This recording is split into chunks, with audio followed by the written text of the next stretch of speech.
አላህ መጨረሻችንን ያሳምርልን። ቁርአን ላይ ካሉ የሰው ልጆችን ልብ ከሚያስበረግጉ የቁርአን አያቶች መካከል አንዱ ይሄ ነው። ዘዐመ الذين كفروا ألن يبعثوا ይላል አላህ። እነዛ በአላህ የካዱ በአላህ ያስተባበሉ ሰዎች ሙግት ገቡ፣ ተከራከሩ ይላል።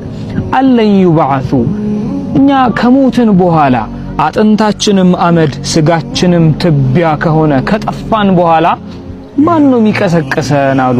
ቁል በላ ወረቢ በላቸው ያ ሙሐመድ አለይሂ ሰላቱ ወሰላም በጌታዬ ይሁንብኝ ለቱብዓቱን ትቀሰቀሳላችሁ አይደለም ትቀሰቀሷታላችሁ ثم لتنبؤن بما عملتم ተቀስቅሳችሁም ዱንያ ላይ በሰራችሁት በእያንዳንዱ ስራ ትነገራላችሁ በላቸው።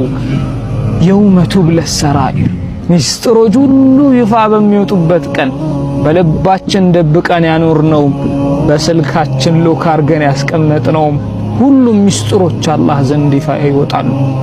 ወዛሊከ ዐለላህ የሲር ይሄ ደግሞ እናንተ ትቢያ ከሆናችሁ በኋላ መቀስቀሱ ቀስቅሶም ደግሞ በሰራችሁት በእያንዳንዱ ነገር ላይ መጠየቁ አላህ ላይ በጣም ቀላል የሆነው ነገር ነው ብለህ ንገራቸው ይላል አላህ ሱብሓነሁ ወተዓላ።